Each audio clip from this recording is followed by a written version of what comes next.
You're watching Breaking Barriers with your host Alia. Welcome to my show.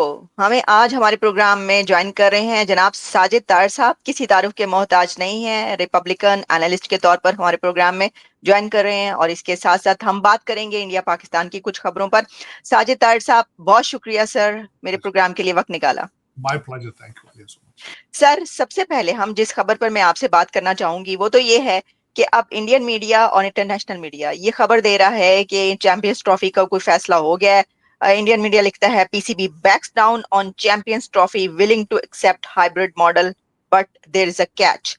तो क्या अब पाकिस्तान ने ये एक्सेप्ट कर लिया? वो पहले ही कह रहे थे कि घुटने टेक देंगे। क्या मोहसिन नकवी साहब मान गए हैं कि हाइब्रिड मॉडल पे होगी? सर, क्या कैसे होगी अब चैंपियंस ट्रॉफी, क्या देखिए, देख रहे हैं? अभी आज की खबर है थोड़ी देर पहले की कि 3 कंडीशंस पे मोहसिन नकवी साहब एग्री कर गए हैं कि जी ठीक है, बट उसमें कंडीशन ये है कि अगर भारत आता है फाइनल में या सेमी फाइनल में, तो वो हम यूएई में खेल लेंगे। अदरवाइज अगर कोई और टीमें होती तो उनको लाहौर आना चाहिए। अब इसमें मैं आलिया बगैर इस सारी चीजों के बगैर जो एनालिसिस इसका करना चाहूंगा, आपके एक सूबे ने कई दफा पंजाब के ऊपर अटैक किया है। आज की सबसे बुरी खबर पाकिस्तान के लिए यही है कि दोबारा एक सूबे के चीफ मिनिस्टर अली अमीन गंडापुर साहब ने अपनी असेंबली के अंदर खड़े होकर जो उन्होंने तकरीर की है, अगर वो तकरीर मोहसिन नकवी साहब कहीं सुन लेते यूएई में तो शायद अपना माइंड चेंज करके बाकी टीमों को भी पाकिस्तान ना बुलाते।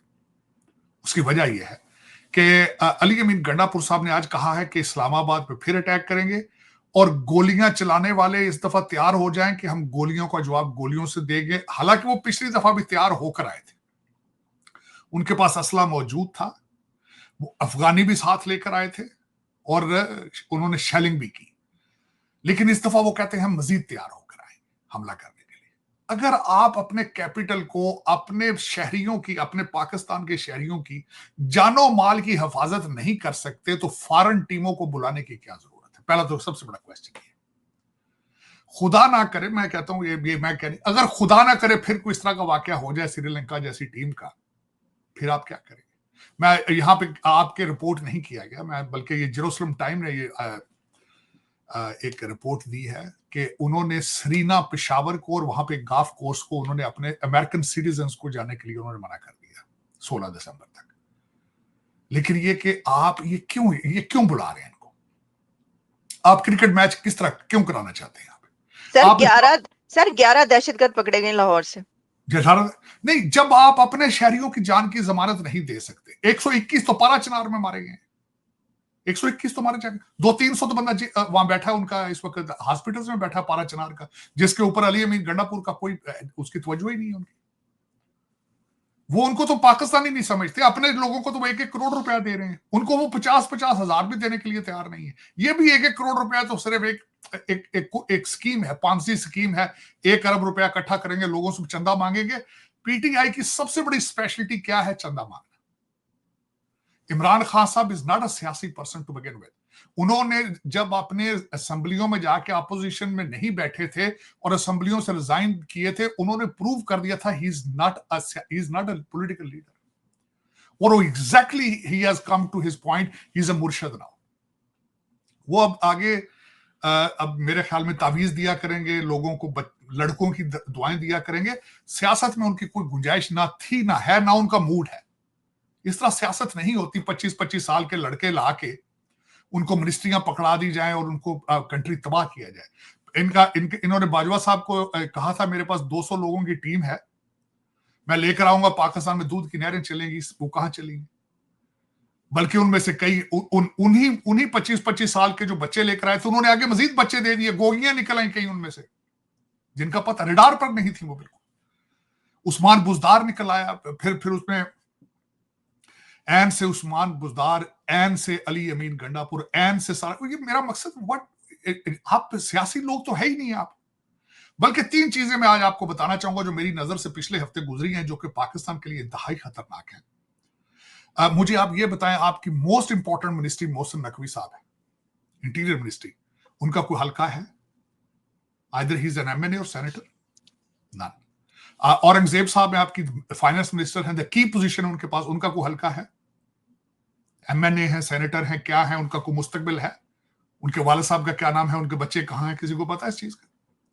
और तीसरा हादसा सबसे बड़ा यह हुआ है कि खान साहब अगर सियासी नहीं है, उनकी बीवी तो घरेलू औरत थी, अब वो भी सामने खड़ी हो गई है, स्टेज पे खड़ी हो गई है और अल जिहाद के नारे लगवा रही है।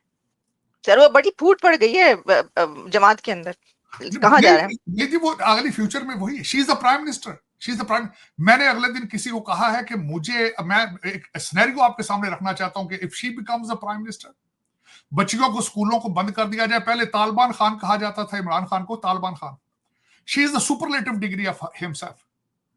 तो मैंने देखा है कि बच्चियों के स्कूल बंद हैं, टोपी बुरके बिक रहे हैं, नाइयों की दुकानें बंद हैं, जो दाढ़ी नहीं रखेगा कोड़े मारेंगे उनको। अफगानिस्तान है, डेस्टिनेशन की अफगानिस्तान है। बल्कि सबसे बड़ी बात बताना चाहूंगा कि यह भी किसी ने पिछले दिनों एक तजियाकार ने कहा है, और बल्कि डायरेक्शन वही है, इनकी बहन ने यूएई से कहा है कि मेरी बहन को हिप्से जा में रखा हुआ। ठीक हो गया। फिर आज उन्होंने जो उनकी जो वो एडवाइजर थी वहां पे, आज उसको निकाल दिया गया। क्यों निकाला गया? क्योंकि उन्होंने स्टेटमेंट दी है अली अमीन गंडापुर के खिलाफ। यहां भी सोची जा रही है कि ये इनको पेशावर से निकालेंगे तो ये लाहौर नहीं जाएंगी, ये अफगानिस्तान जाएंगी। ये तालिबान से भी कम्युनिकेट किया जा रहा है कि इस मैडम को वहां पे आप रख लें। ये भी एक किसी ने खबर निकाली।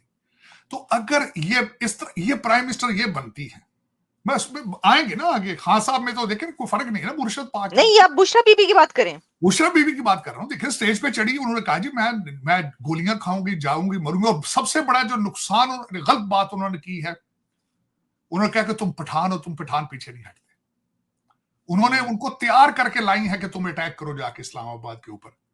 इस वक्त 4100 बंदों के ऊपर केसेस हैं। 5000 कुछ पकड़े थे, लेकिन 4184 जो है उनके ऊपर केसेस उन्होंने कर दिए। और मेजॉरिटी ऑफ देम, उनके हालात इतने, गुर्बत के हालात इतने खराब हैं कि इस्लामाबाद जेल से अगर निकाला जाए तो उनके पास पेशावर जाने के लिए पैसे नहीं। सर 11-12 तो बेचारे मर भी गए हैं, गरीब। या नहीं, 10 से ज्यादा तो हो ही नहीं सकते, पॉसिबल ही नहीं। लेकिन मैं सर वो तस्वीरें 12 की शेयर कर रहे हैं। नहीं, वो तस्वीरें तो वो खैर पता नहीं, बल्कि आप तस्वीरों की बातें कर रहे हैं। अगले आप अभी आज सारे दिन की बात है, इन्होंने एक बहुत बड़ी वीडियो चलाई जिसके अंदर खून रेजी हो रही है, सारा कुछ, जो बाद में पता चला 3 साल पुरानी वीडियो, इनके अपने दौर की वीडियो, जब ये खुद हुकूमत में। इनका ये देखें आलिया, इनका कोई हल्का नहीं है पीटीआई वालों का। ये तो यूट्यूब और ट्विटर की पार्टी है। ये सिर्फ और सिर्फ आर्टिफिशियल इंटेलिजेंस। अब देखें, मैं मिसाल देना चाहता हूं। किसी ने कहा 276 मर गए हैं, किसी ने कहा जी 376 मर गए हैं, किसी ने कहा 500 मर गए हैं, किसी ने 150 का। जो कह रहे हैं वो पाकिस्तान में मौजूद ही नहीं, वो पाकिस्तान में मौजूद ही नहीं। आज आपके एक पुराने स्पीकर साहब जो हैं वो भी कहीं बाहर बैठे हैं, बार बार 3-4 ऊपर उन्होंने ट्वीटें की हैं, जो नीचे लिख देते हैं खान साहब के कमरे के अंदर स्प्रे किया गया है, वो उनकी ज़हनी हालत खराब हो गई किसी स्प्रे की वजह से।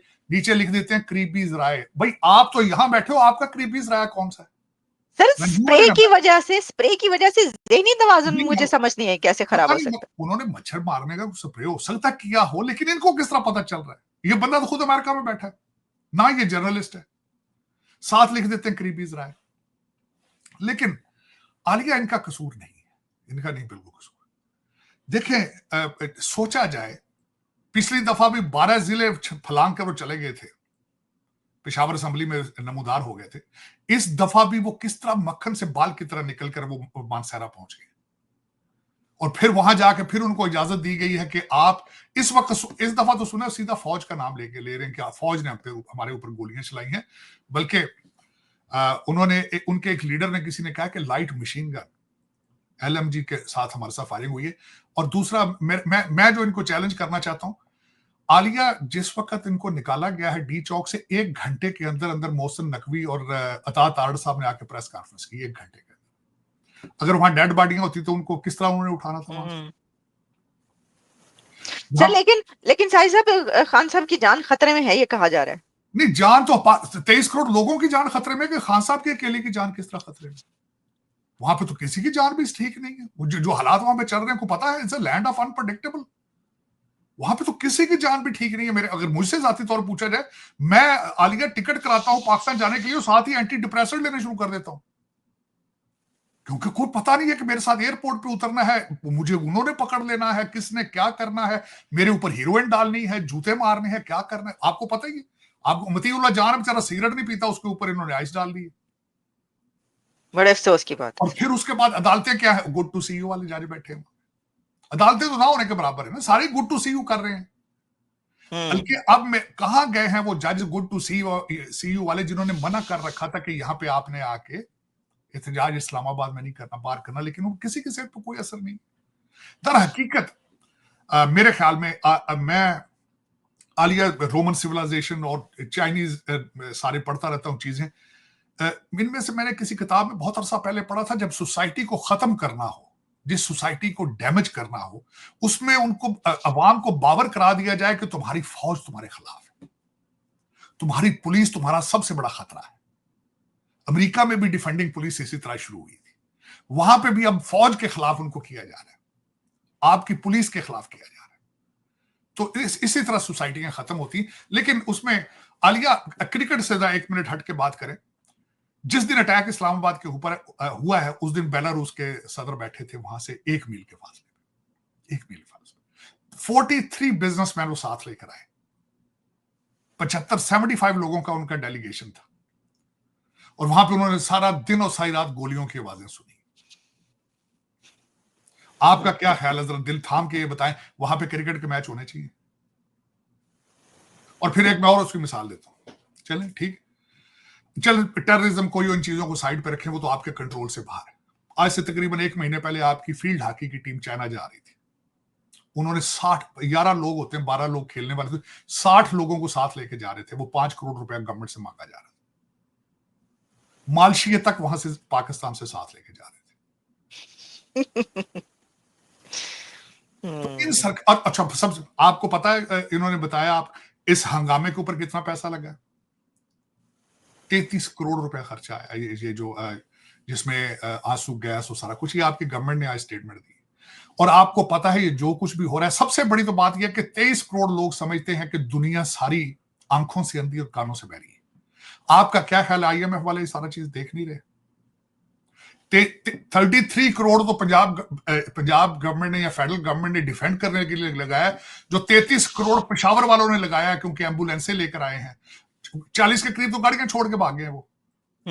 फिर उसके बाद एम्बुलेंसें, क्रेनें, फायर ब्रिगेड, सारा कुछ साथ लेके आते हैं, जैसा पूरा हमला होता है इस तरह लेकर आते हैं वो। और 15,000 लोगों को दिन में 3-3 वक्त का खाना भी देते रहे वो किधर से आ रहा है पता है? IMF। मैं एज एन अमेरिकन समझता हूं मेरा ब्लड एंड स्वेट जा रहा है वहां पे, क्योंकि कंट्री तो बैंकरप्ट है। आपको तो बेल आउट कराया जाता है ना यहां से पैसा देकर, तो वो पैसा किस चीज पे लग रहा है? इस चीज पे लग रहा है। तो साजिद साहब, ये इसका मतलब है, देखे ना, बात तो आप सही कह रहे हैं कि हालात तो पहले ही नहीं थे क्रिकेट करवाने के, लेकिन अब यही लिखा जा रहा है, तो सही लिखा जा रहा है कि जो पाकिस्तान बोर्ड है, that was earlier threatening to boycott the Champions Trophy, but now they kneel down, they said okay. अब क्या किया जाए, हाइब्रिड मॉडल है, तो पहले आप थ्रेट ही ना करते, बड़ी बड़ी बातें। बल्कि मेरा तो मशवरा है मोहसिन नकवी साहब से, खुदा मजीद किसी और नई कोई नया कट्टा ना खुल जाए आपका वहां पे, जिस तरह आप ये मैचेस करा रहे हैं, जब आप इस्लामाबाद कंट्रोल में नहीं है। आप कैपिटल सिटी, 3 लेयर्स थी, इस्लामाबाद पुलिस, रेंजर्स, और फिर उसके पीछे आर्मी, और वो डी चौक पहुंच गए थे वो। अगर यही अली अमीन गंडापुर सुबह ऐलान कर देता है कि हम क्रिकेट ग्राउंड में जाकर हमला करेंगे, फिर क्या करेंगे? हाँ सर, फिर क्या होगा? ये तो वाकई, हाँ? टीम्स आ जाए, मैच स्टार्ट हो और वो कहें कि हम पहुंच रहे हैं वहां पे, फिर क्या होगा? ये मिन्नतें करते रहे हैं, सारी गवर्नमेंट मिन्नतें करती रही है कि बेलारूस का सदर आया हुआ है, आप आज ना कल थप्पड़ मार ले हमें, आज ना मारे, आप संजानी बैठ जाए, आपने जूते मारने हैं 2 दिन बाद मार ले हमें। वो नहीं माने, वो नहीं माने। तो अगर सर वो कल मान गए थे, लेकिन वो कह रहे हैं बुशरा बीबी बीच में वो तो जो है उन्होंने। फिर बुशरा की जैसी को और औरत आ जाएगी, को पीरनी एक और आ जाएगी, तो वो साथ चढ़ जाएगी। पीरनी अभी ये कौन सा घर जा रही है, ये भी तो पाकिस्तान खत्म करने के चक्कर में ही है। ये कौन सा मेरा मकसद है कि जाके किसी को इसने कोई अच्छी बात बतानी, ये अभी तक तो मारा मारी चलेगी। और सबसे बड़ी बात इनसे मैं पूछना चाहता हूं, पहले आसिफ जरदारी ने 11 साल जेल काटी थी, वो तो उन्होंने तो हमला नहीं किया था किसी SCD के ऊपर। नवाज शरीफ वगैरह जेल में थे, उन्होंने तो हमला नहीं किया था। ये पता नहीं कुछ कानून इनके लिए अलग है, अदालतें इनके लिए अलग हैं। आलिया, बदकिस्मती पाकिस्तान की, आप सोच नहीं सकते। मैं आपको मैसेज दिखाऊं कभी, इतने पढ़े लिखे लोग हैं, मुझे समझ नहीं आती कैसे कैसे वो मुझे ट्वीट करते हैं कि जी डोनाल्ड ट्रंप से ये कहा जाए, अमेरिकन एम्बेसडर को ये मैसेज करें, और मैं उनको मैसेज करता हूं, यार वो पहले अभी तो डेविड लू स्टेट डिपार्टमेंट में बैठा हुआ है, यार तुम कैसी बातें कर रहे हो, जिसने साइफर करके तुम्हारी रिजीम चेंज की थी। लेकिन कोई पता नहीं, मेरे समझ से बाहर है। मैंने कल परसों चीमा साहब के प्रोग्राम में कह रहा था, मैं कह रहा था मुझे लगता है कि काला जादू काम कर रहा है। मैं तो खुद जाके, इतना अगर पावरफुल है पिंकी पीरनी और उसके जिन, तो यार इसके मुरीद बनना चाहिए हमें जाके। डोनाल्ड ट्रंप साहब को बताऊं कि आप ये जंगें बंद करानी है तो जाके हमारी पिंकी पीरनी से मिले आप। सर वो सर वो इसीलिए कह रहे हैं कि ना, ये मैं देख रही थी कि लिख रहे हैं कि जो ट्रंप हैं उनके आने से पहले ही खान को खत्म कर दिया जाएगा, क्योंकि ट्रंप आएगी और वो खान को बाहर निकालेगी, तो वो ये नहीं होने देंगे। नहीं, बिल्कुल सके फूफी के लड़के हैं ना डोनाल्ड ट्रंप के, ये हाँ हाँ। अच्छा सर, ट्रम्प की बात हो रही है तो सर एक और इलेक्टेड प्रेसिडेंट डोनाल्ड ट्रम्प साहब के बारे में एक खबर चल रही है, और वो ये कहा जा रहा है कि जो प्रेसिडेंट पुतिन है उन्होंने ये कहा है कि ट्रम्प अभी भी महफूज नहीं है, यानी उनकी ट्रम्प की जान को खतरा है, Trump in danger. Do you agree? मैं टोटली एग्री करूंगा, टोटली एग्री। अब मैं उस पर थोड़ा सा इसके बैकग्राउंड में, मैंने अमेरिका में इतना अरसा रहते हुए आपको यह बताना चाहूंगा कि जो भी अमेरिकन प्रेसिडेंट होता है, चाहे वो एक्स प्रेसिडेंट हो, उसकी सेफ्टी का इसकी जिम्मेदारी फेडरल गवर्नमेंट की होती है। जिमी कार्टर जो इस वक्त मेरे ख्याल 100 साल के हैं, उनकी भी आज जिम्मेदारी फेडरल गवर्नमेंट की। डोनाल्ड ट्रंप चाहे जो कुछ भी था, he was ex president of the country. जो पहला अटैक किया गया था 150 यार्ड से गोली चली थी, 150 यार्ड से। फिर उसके बाद उसके सूरत हाल कई लोगों को अंदाजा नहीं है, जब डिटेल में जाके पढ़े, मैं डिफरेंट सोर्सेज से देखता हूं। जो स्नाइपर ऊपर बैठा हुआ था, उसने गोली मारने वाले को आइडेंटिफाई देख लिया था उसने कि बंदा बैठा। वो पीछे से इजाजत मांग रहा था, उसको इजाजत नहीं दी गई जब तक उसने पहली गोली शूट नहीं की। ये सर्कमस्टांसिस से पहले पहले पहले अटेम्प्ट की। अब दूसरे की बात बताता हूं। उसमें आलिया, मैं 2016 से कैंपेन में साथ हूं डोनाल्ड ट्रंप साहब। डोनाल्ड इस वक्त जब इलेक्शन लड़ रहे होते हैं, खासकर he was an ex president, उनका जो शेड्यूल होता है उसको हाईली क्लासिफाइड, सीक्रेट, डिस्क्रीट रखा जाता है। उसको नहीं बताया जाता किसी को कि वो कहां पे होंगे, किस जगह होंगे। एंड कुछ देर पहले बताया जाता है कि now he will be at this position और यहां पे होंगे। पिछली दफा जिस गाफ कोर्स पे वो गाफ खेल रहे थे, वो बंदा एक दिन पहले आके छुप गया था उस टी के पीछे। एक दिन वो रात बैठा रहा, सुबह तक इंतजार करता रहा, और क्लाशनकोफ टाइप किस्म की उसके पास गन थी, जिससे उसने अटैक किया। फिर उसमें आप छोटी सी बात बताऊंगा, उसको एक स्ट्रेंजर ने देखा और उसकी गाड़ी नंबर नोट करके पुलिस को बताया। जो उनके साथ अमला था वो उसको पकड़ने में नाकाम रहा था। बाहर से जाके पता नहीं कितने मील दूर से जाके उसको पकड़ा गया। ये दूसरा वाक्य। अब मैं तीसरा वाक्य बताना चाहता हूं कि डोनाल्ड ट्रंप साहब का तो जान को खतरा ऑफ कोर्स रहेगा, जब तक बल्कि व्हाइट हाउस आ जाएंगे तब भी रहेगा।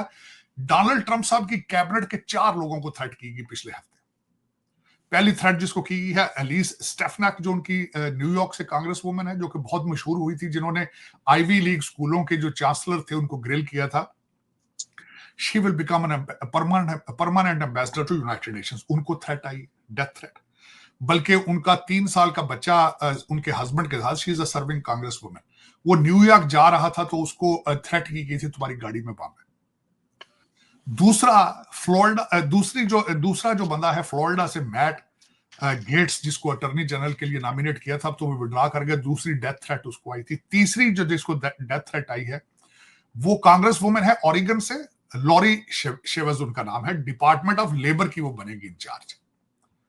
इनको थ्रेट आई है। और चौथी थ्रेट जो आई है, जिसको इन्होंने बॉर्डर जार बनाया है, उसको थ्रेट आई। सिस्टम कितना स्ट्रांग है, जिस सिस्टम में, मैं सिस्टम की मिसाल देना चाहूँ। $295 बिलियन यूक्रेन को दिया जा चुका है।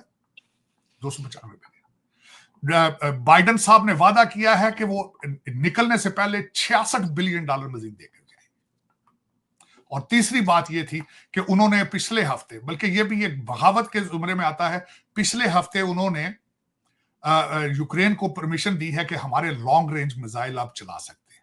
उन्होंने चलाए फिर, और उसके रिटेलिएशन में रशिया ने भी किया। आप देखेंगे सिस्टम, किस सिस्टम के खिलाफ डोनाल्ड ट्रंप साहब खड़े हैं। और आज की बात यह है कि उन्होंने जो टैरिफ बढ़ाने की थ्रेट दी थी कनाडा को, मैक्सिको और चाइना को, आज ट्रूडो साहब, he was there last night to talk to him about it, we will control our border. क्योंकि इस वक्त बॉर्डर के दोनों तरफ से इलीगल लोग आ रहे हैं। आपके देखने वालों के लिए जरूरी है कि जो मैक्सिकन इस बॉर्डर से नहीं आना चाहते, हमारे सदर्न बॉर्डर से, मैक्सिकन सिटीजन के लिए कनाडा का वीजा नहीं है, it's a visa free country for them. वो वहां से फ्लाई करके कनाडा आते हैं, कनाडा से फ्लाई वॉक करके अमेरिका में आए। ये लोगों को क्यों घरों से बुलाया जा रहा था? ये एक पूरी स्कीम थी कि इन लोगों को बुलाया जाए, इनको स्विंग स्टेट्स के अंदर सेटल किया जाए ताकि रिपब्लिकन पार्टी परमानेंट खत्म की जा सके। ये पूरी स्कीम से एक दिन से नहीं। लोग ये समझते हैं नहीं जी ये एंटी इमिग्रेट, और डोनाल्ड ट्रंप तो खुद किसी इमिग्रेंट का ग्रैंड चाइल्ड है यार। और रिपब्लिकन पार्टी, उनका बयान पिछली दफा सुन लिया, उन्होंने कहा जो बच्चा स्कूल से यहां से डिग्री लेगा अमेरिका का, वो गिव हिम ग्रीन कार्ड, हर immigrant. We Donald Trump and including myself, we believe in के लोगों को सामने के दरवाजे से आना चाहिए, दीवार फैलान कर ना है। और हमारे लिए खतरा यह है कि गैंगस्टर, अभी एक हफ्ता पहले की बात है कि वेनेजुएला के जो गैंग्स हैं उन्होंने 16 स्टेट्स के अंदर अपना ऑपरेशन शुरू कर रखा है, 16 स्टेट्स के अंदर। और डोनाल्ड ट्रंप साहब ने चाइना को टैरिफ की थ्रेट क्यों दी है? ड्रग्स भेज रहे हैं चाइनीज। आपके देखने वालों को यह भी पता होना चाहिए, चाइना से नॉन स्टॉप फ्लाइटें मैक्सिको आती है और उनके ऊपर ड्रग्स आती है, वो क्रॉस करके अमेरिका आती है। 30 से 33,000 Chinese nationals have cross the border, जिसको बार बार डोनाल्ड ट्रंप साहब अपनी तकरीरों में कहते रहे हैं कि लगता है कि चाइना अमेरिका के अंदर अपनी आर्मी बिल्ड करना चाहता है। खतरनाक बात यह है कि जितने लोग ये बॉर्डर क्रॉस करके हैं सारे आर्मी एज के लोग हैं, जवान है, जो कि लड़ाई कर सकते हैं, जो नेशनल थ्रेट बन सकते हैं। अभी 2 दिन पहले जॉर्डन, एक उर्दन से एक बंदा था जो कि एफबीआई की वांटेड लिस्ट में था, उसको पकड़ा गया। अच्छा सर, चाइना से भी इस तरह से इतने ज्यादा लोग आ रहे हैं, इस पे कभी डिस्कस नहीं हुआ? मैक्सिको होता है जी, इंडिया से इतने लोग चले गए, पाकिस्तान से इतने लोग जा रहे हैं, मैक्सिको से इतने लोग जा रहे हैं, चाइना का कभी कोई बात ही नहीं करता। चाइना लेकिन थ्रेट है, it's a national security threat है। और जब तक ये मैसिवली डिपोर्ट नहीं किए जाएंगे, ये नहीं निकलेंगे। Donald Trump is against the entire, not establishment तो छोटा लफ्ज होगा, सारी मशीनरी के सामने डोनाल्ड ट्रंप खड़ा है। और सबसे बड़ी, लोग इसको सीरियस नहीं लेते। स्विंग स्टेट थी 7, जिनको हम बैटल ग्राउंड स्टेट्स कहते हैं, सातों की सातों ने सात की सात। उसकी वजह यह है, लोग बेजार हैं, लोग तंग आ चुके हैं। एक बहुत बड़ा राइटर है इस वक्त, न्यूयॉर्क पोस्ट में भी लिखते हैं, टॉम फ्रीडमैन उनका नाम है। उन्होंने किताब लिखी थी कि द वर्ल्ड इज फ्लैट, उससे वो मशहूर हुए थे काफी। He is even then liberal. अगले दिन इंग्लैंड में एक इंटरव्यू दे रहे थे, उनसे क्वेश्चन किया गया कि कौन सी वजूहात है जिसकी वजह से कैमला हैरिस इस बुरे तरीके से हारी। पहला उनका जवाब था इन्फ्लेशन, दूसरा वोक कल्चर था कि जिस तरीके से America used to be considered as a conservative country, लेकिन इन्होंने जो वोक कल्चर है उसको इस तरीके से प्रमोट किया, मेरिट की धज्जियां उड़ा दी। डीईआई के नीचे ओपनली कहा मेरिट था कि योर स्किन कलर और your sexual preference, nothing, no education at all. तो उसमें फिर अब अमेरिका ने रिजेक्ट किया उस चीज को कि we are, this is not how the societies move forward. तो वो एक उनके पास Donald Trump has a strong mandate to deliver. और जो सबसे परेशान कौन बात है कि just have 4 years to do it. But sir, लेकिन सर वही जिस पे जो उस पे अब हम ठहरे कि उसी नुक्ते पे इसको अगर वाइंड अप करें तो ये ट्रम्प जो हैं वो महफूज रहेंगे और अपनी टर्म जो है वो कंप्लीट करेंगे, वही एक बात। ये तो देखिए उनके, ये तो लाजमी है। दूसरा एक और आपके देखने वालों को, इंक्लूडिंग माई सेल्फ, अगर उनके पहले अटैक पे देखा जाए कि फ्यू मिली सेकंड के हिसाब से वो अगर सर ना हिलाते तो he was over with it. Most of the republicans even then believe, republican party, most of us we are faith based, रिगार्डलेस किसी कोई भी आपका फेथ हो, we are faith based people. We believe in some kind of God or deity. उसमें most of us we believe it कि Donald Trump was saved by God to save America. Donald Trump was saved by God to save America. That's what he believes, and he continuously has been saying this thing in the public speaking speeches में. तो मेरे ख्याल में देखें अब America क्या होता है, किस तरह बचता है। डोनाल्ड ट्रंप साहब के ऊपर टेबल पे बहुत ज्यादा चीजें हैं, बहुत ज्यादा है, जिसकी वजह से मेरा ख्याल नहीं कि अडयाला जेल उनके टेबल पे होगा, अनलेस कि इतना पैसा लगा दिया जाए, जो कि सुना है यूरोप से पैसे बोरियों के हिसाब से आएंगे और कैपिटल हिल पे पाउंडों की बारिश की जाएगी। वो इतना पैसा लगाया जाएगा कि फिर हो सकता है क्योंकि शायद वो ट्वीट कर दें, फोन कॉल कर दें। अदरवाइज मेरा ख्याल अमेरिका, अब मैं उनसे इन अपने ये जो इंग्लैंड से आ रहे हैं उनसे ये पूछना चाहूंगा कि आप कभी ये दावे करने से पहले कि डोनाल्ड ट्रंप साहब अडयाला जेल के सामने चले जाएंगे, सिर्फ ये देखें कि Chicago, New York, Philadelphia, Baltimore, Washington DC के क्या हालात है। एफबीआई के अपने एजेंट से उनसे गाड़ियां छीनी जा रही हैं गन पॉइंट पे, और फिर उसके बाद 21 मिलियन लोगों को डिपोर्ट करें, अडयाला जेल चले जाएंगे। दुनिया तीसरी जंग पे इस वक्त पुतिन को कंट्रोल करेंगे या अडयाला जेल चले जाएंगे। इन्फ्लेशन से अपने कंट्री को बचाएंगे या उधर चले। मैं इनसे ये पूछना चाहूंगा, अमेरिका में आखिरी नया एयरपोर्ट कब बना था? मैं जब भी मिडल ईस्ट से उतरता हूं डलस एयरपोर्ट पे लगता है 100 साल पीछे आ गए। तो वो इस कंट्री को संभालेंगे या अडयाला जेल चले जाएंगे? अडयाला जेल को पाकिस्तानियों ने, आप भाई पाकिस्तान से ढूंढो, खुद अपने लीडर लोकल ढूंढो कोई। मैं इन अडयाला जेल वालों से पूछना चाहूंगा, पिछली कैबिनेट जो तुम्हारी थी उसमें सारे ब्रिटिश और अमेरिकन थे, उसमें पाकिस्तानी तो था ही नहीं कोई। आप देख लें। और किसी के पास ढंग की डिग्री नहीं थी। वो ना कि आप यहां से को हार्वर्ड के पीएचडी ले गए, आप यहां से लोगों को जाके आपने मिस्ट्रियां पकड़ा दी थी।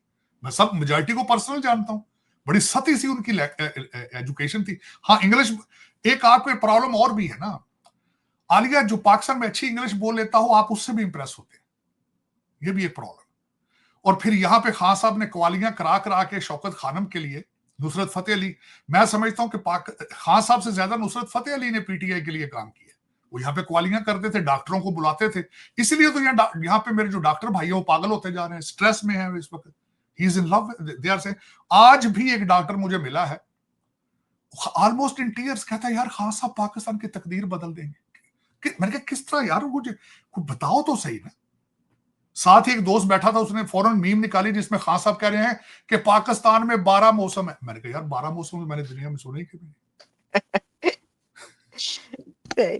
चलिए सर, प्रोग्राम के बाद मैं आपसे डॉक्टर का नाम पूछूंगी। मैं भी बहुत सारे डॉक्टर्स को जानती हूँ। लेकिन एक बात है, मैंने मशवरा डॉक्टर साहब के साथ मिसेज थी, मैंने कहा भाईजान को जल्दी से जल्दी किसी अच्छे से डॉक्टर के पास ले जाए। ये तो लतीफा हो गया sir. Thank you so much Sajid Tahir साहब, बहुत शुक्रिया सर। दोबारा भी आपसे बात होगी। Thanks a lot.